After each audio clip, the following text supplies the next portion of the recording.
violence, and on in so many ways, it was a terrible. Hollywood has seen many tragedies, but none has haunted the world quite like the death of Natalie Wood, the radiant star of West Side Story and Rebel Without a Cause. On the night of November 28, 1981, she was found drowned near Catalina Island, only a few hundred meters from the yacht Splendor, where she had been with her husband Robert Wagner and co-star Christopher Walken. The report at the time concluded it was an accidental drowning. But the strange bruises, the suspiciously long delay before she was reported missing, and her lifelong fear of water made the public refuse to believe in the word accident. For more than 40 years, the truth was buried beneath the waves, and the last man to see Natalie alive, Christopher Walken, chose silence. Until now, at 81 years old, he has finally broken that silence with a single short sentence, but one powerful enough to shake all of Hollywood. Not everything was written in the report. One line that reignited everything. What really happened that night? Why did Christopher Walken choose to stay silent for half a lifetime? And why only now has he decided to speak? Let's find out. When Natalie Wood took on the role in the 1981 science fiction film Brainstorm, her co-star was Christopher Walken, the Oscar-winning actor known for his cold gaze and strangely magnetic presence. The two quickly grew close. Walken was different from the rest of Hollywood, calm, introspective, and the kind of man who made you feel truly heard. For Natalie, he was a rare moment of understanding in a world that had grown too noisy, too demanding. But that closeness did not escape the eyes of Robert Wagner, her husband, once the image of masculine perfection on American television. Their love had long been considered destiny. They married, divorced, then reunited as if fate couldn't bear to keep them apart. Yet beneath the glamour of red carpets and champagne parties, cracks had begun to form. And Walken, whether by accident or design, became the quiet center of those unspoken suspicions. When filming wrapped, Wagner invited Walken to join him and Natalie on their yacht, the Splendor, a lavish vessel moored in Los Angeles for a Thanksgiving weekend getaway. It seemed like a friendly gesture, but years later, many would call it the invitation that sealed Natalie's fate. On November 27, 1981, Splendor departed Marina del Rey, sailing toward Catalina Island off the coast of California. The sea was calm, the wind gentle, the kind of perfect evening made for laughter and wine. 3 people, 1 famous couple, and 1 quiet co-star set out from the mainland, not knowing that only 2 of them would ever return. Because sometimes tragedy doesn't begin with a scream. It begins with a lingering glance, a careless word, or a glass of wine poured too late into the night. And that night, under the still waters of Catalina, another story began. A story that even 40 years later, Hollywood has yet to forget. From that moment, the world began asking questions that still have no answers. What really happened aboard the Splendor on Thanksgiving night, 1981? That afternoon, Marina del Rey shimmered beneath a golden sunset. The Splendor, over 18 meters long, slipped quietly from the dock carrying 4 souls: Natalie Wood, Robert Wagner, Christopher Walken, and Dennis Davern, the yacht's captain. They sailed toward Catalina, just 30 kilometers from Los Angeles, a short, ordinary weekend trip. No one could have imagined it would become a voyage of no return. The day passed peacefully. The sea was gentle, the wind soft. Natalie wore a white sweater, laughing as Walken told stories from the Brainstorm set. Wagner, as usual, sat quietly sipping wine, his smile faint. Everything seemed perfect until the sun dipped below the horizon and the 3rd and 4th glasses of wine were poured. Under the dim yellow lights of the deck, Walken and Natalie spoke about work, about art, about the kind of roles she longed to play again. She smiled faintly and said, "I miss acting for passion, not for fame." Wagner said nothing. He swirled his glass eyes, fixed on them. No one noticed that the space between the three of them was changing closer between the co-stars farther from the husband. As the night deepened, the air thickened with alcohol and tension. According to Captain Dennis Davern, who later broke his silence, the mood turned heavy. A careless remark from Walken about career, a look from Natalie and Wagner snapped. Voices rose, arguments turned to shouting. Glass shattered. Something heavy struck below deck. Then, silence. After that, Davern recalled there was a stillness so cold it made the hair on my neck stand up. I heard footsteps on the deck, a splash, and then nothing. Around midnight, Natalie was gone. No one, not even Walken, knew the moment she disappeared. Wagner claimed she went to bed.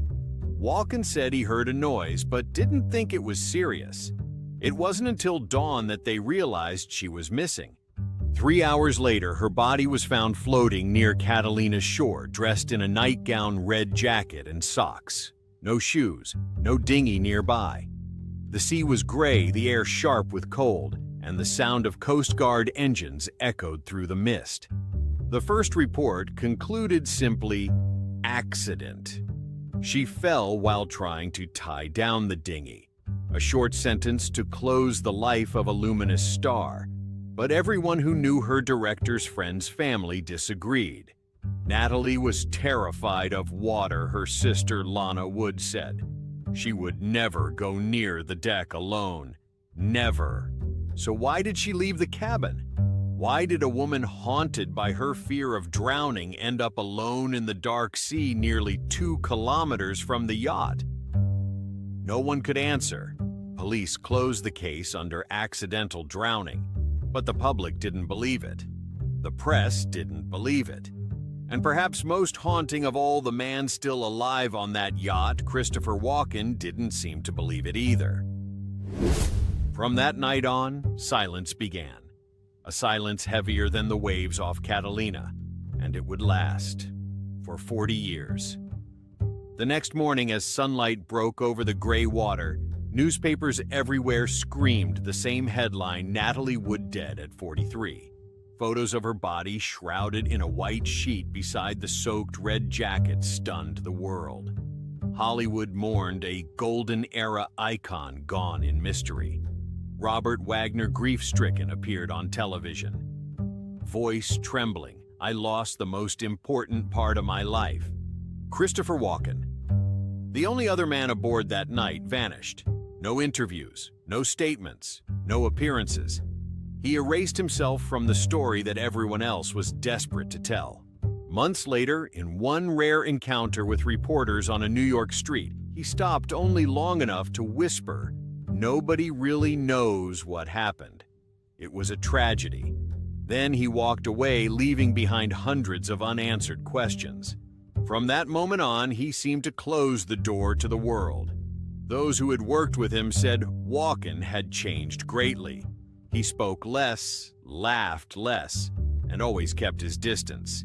He used to crack strange jokes that made the whole crew laugh, but after 1981, that humor vanished. In his eyes, there was something both empty and heavy, as if his mind was still trapped somewhere amid the waves of Catalina that night. One co-star once said, "In his eyes, I saw 2 Christopher Walkens, one standing before me and one still lost on that boat." Throughout the 1980s and 1990s, Walken continued to act, appearing in eccentric villain roles or lonely characters he portrayed with a cold, unsettling energy. But the perceptive ones could tell, behind every performance lingered a quiet sadness, a feeling he no longer acted out, but lived with. The press never stopped mentioning him whenever Natalie Wood's case resurfaced. Tabloids called him the last witness, the man who knows the truth but stays silent. Though there was no evidence against him, Walken remained a shadow in Natalie's story. Yet he never justified himself or reacted. When asked, he only gave a strained smile and said briefly, "I don't want to talk about it. It's in the past." Public opinion was divided. Some believed his silence was out of respect for the deceased. Others thought he was hiding something deeper, fear perhaps, or guilt. One journalist wrote, "Christopher Walken's silence is the thinnest and strongest veil Hollywood has ever seen." Over the years, that silence became part of him like a second skin. It followed him on set, in interviews, even in the audience's gaze whenever he appeared. People began calling it the silence of Walken. A silence so strange it seemed to have a life of its own. Because when a man doesn't speak, the world will speak for him. And the fewer words he said, the more haunting Natalie Wood's death became. New theories surfaced endlessly: jealousy, murder, accident, cover-up. Yet amid all that noise, Walken chose to remain outside it all, quiet as the Catalina night, perhaps having seen, heard, or felt something that even at life's end he still could not say. And so 40 years passed, hundreds of articles, dozens of documentaries, thousands of rumors. But Christopher Walken never spoke. Only once, when a reporter asked if he still thought about Natalie Wood, Walken gazed into the distance and whispered, "It stays with me." A short answer, but chilling. For sometimes silence itself is the saddest confession of a lifetime. For nearly 3 decades, Natalie Wood's death was considered a tragic accident. The case was filed away in the Los Angeles police archives, and the public grew used to the ambiguity. Each year around late November, the press would print a few memorial lines, then fall silent again. Only those who had been on the splendor that night were never truly at peace. Among them was a man named Dennis Davern, the Splendor's captain, who had sworn to police in 1981 that Natalie's death was an accident. He kept that statement for nearly 30 years, until one autumn morning in 2009 when he appeared on live television and uttered the words that stunned America: "I lied." Davern confessed that the night had been far from calm. His voice was hoarse, trembling slightly, but his eyes full of regret. There was arguing, shouting, and fear. "I heard it all." According to his new account, Robert Wagner grew angry after dinner, jealous of how close Natalie and Walken had seemed.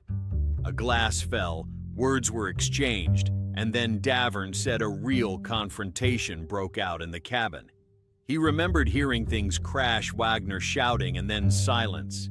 Minutes later, only the sound of waves and the cold wind remained. Natalie was gone.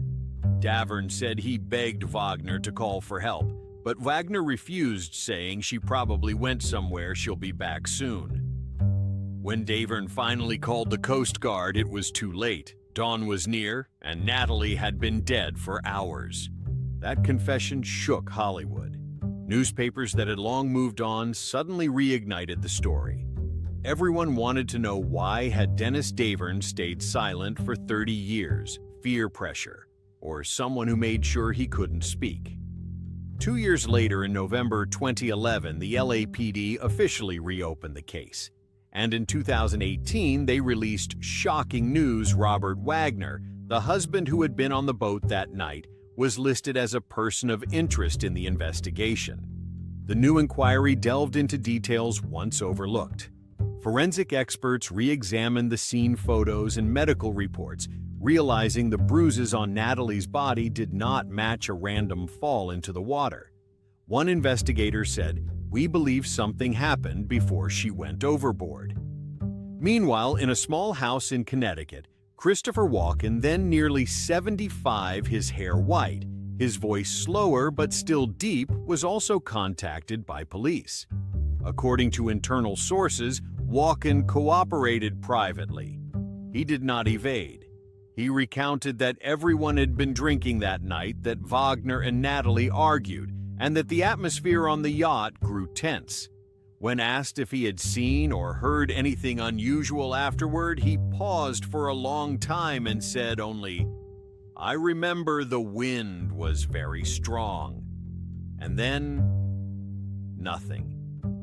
That was all he said, accusing no one. defending no one, just a quiet confirmation that the night had not been peaceful. Walken's testimony combined with Davern's confession reignited the Natalie Wood case. Major outlets like the Los Angeles Times and Vanity Fair ran investigative series. TV specials aired. Fans worldwide debated fiercely. Yet even with the reopened file, justice stood still. There was still not enough evidence to charge anyone. Robert Wagner, then 90, refused all interviews. He neither confirmed nor denied anything. "I've said all I know," he stated through his lawyer. "I just want to be left alone." Meanwhile, Christopher Walken chose his old way, silence. But this time it felt different. Not avoidance, but fatigue, a quiet acceptance that some truths, even if spoken, would find no one brave enough to hear. People asked again, if there's truly nothing, why does Walken still carry that haunted look in his eyes after 40 years? Perhaps only he knows. For sometimes truth doesn't just crack. It dissolves into silence, lying still beneath the Catalina waves, where the splendor's lights once shimmered, before fading into the Thanksgiving night of 1981. The 1980s were an era when fame outweighed truth. Studios, producers, and the media together built a colossal wall of honor, burying scandals beneath smiles for the camera. In that world, silence wasn't cowardice, it was duty. A single misplaced word could collapse an empire. One rumor could destroy a career overnight. For Christopher Walken, 1981 was the peak of his fame. He had just won an Oscar, was in high demand, and each new role could elevate him among the legends. But then Natalie Wood's death struck, and suddenly he went from a rising star to the last man to see her alive. In an instant, his shining career hung precariously between light and darkness. Those in the industry knew the rule well: if you want to survive, stay silent. One agent told him bluntly, "Christopher Hollywood doesn't need another scandal. Say nothing and you'll be protected. Just keep acting and forget it ever happened." That simple yet cruel sentence defined Walken's only choice. If he spoke the truth, he'd lose everything. If he stayed silent, he'd survive, at least in Hollywood's eyes.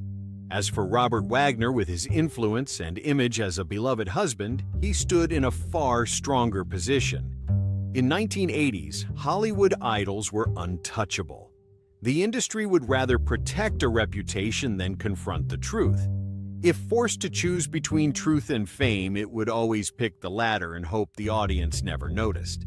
So everything fell quiet. News reports vanished, interviews were edited, some testimonies disappeared from the files. The case was swiftly labeled an accident and pushed off the front pages. Walken kept acting. Wagner returned to television, and Natalie Wood remained only a black and white photo on a magazine cover. Hollywood did what it does best, turned tragedy into legend and truth into something no one dared mention. Yet no one can escape forever. As fame's lights dimmed, Walken began to face himself. In one of his final interviews, he said softly, "Silence doesn't protect you forever. Eventually, truth finds you." The words sounded like a confession, or perhaps a warning to Hollywood itself, where silence is an art of survival. And maybe that's why even in old age, Christopher Walken's eyes still carry that shadow. For in a world where reputation is guarded by walls of deceit, he remains the one man who carries both the truth and the fear of speaking it. Sometimes the most terrifying thing in Hollywood isn't the scandal, it's the silence of those who witnessed it.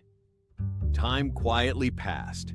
40 years after that fateful night, Hollywood had changed. Christopher Walken, now 81, was just an old man with silver hair living reclusively in a small house in Connecticut, far from the spotlight that once made him a legend. He no longer acted much, rarely gave interviews. But one autumn afternoon, in a rare conversation with a film magazine, Walken said something he had never admitted before. His voice was low, raspy, trembling slightly with age, yet chillingly clear. "I regret it. There are things I should have said.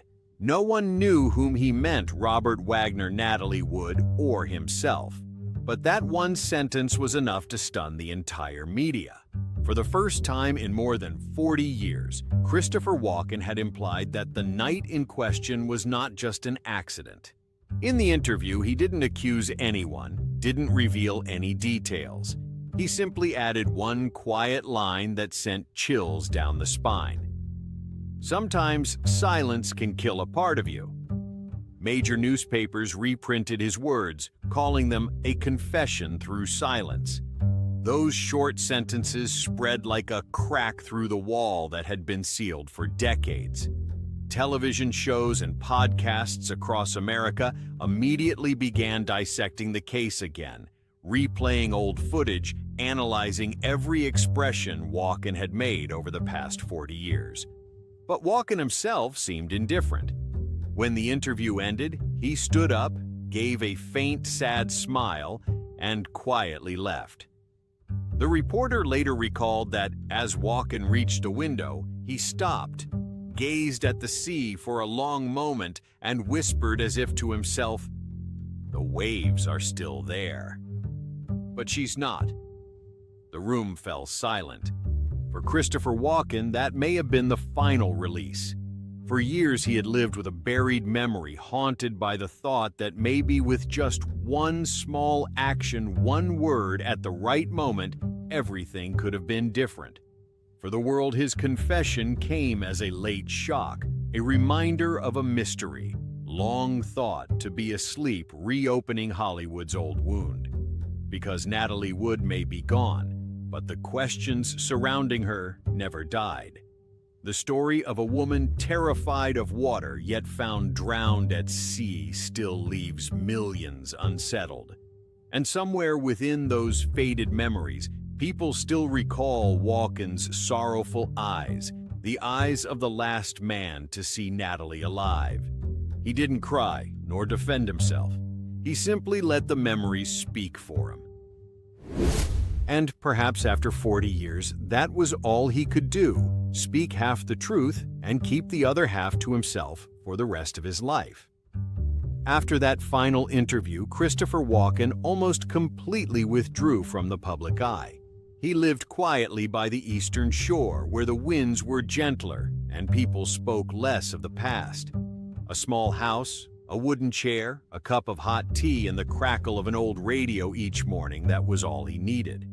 To many, he remained a legend. But to Walken, perhaps he only wanted to be an ordinary man, resting in the silence between the waves, the sound he could never forget for 40 years.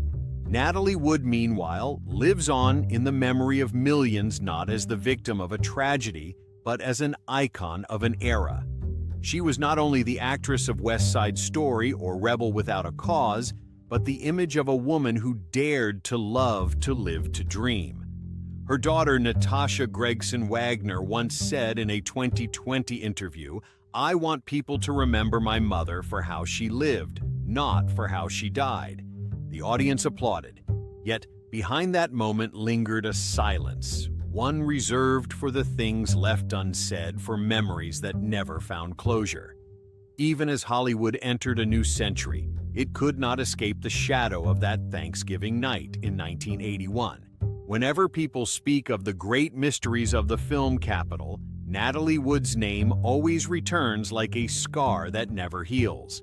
Documentaries, renewed investigations, endless theories, all proving just one thing: the truth can be buried, but it never disappears.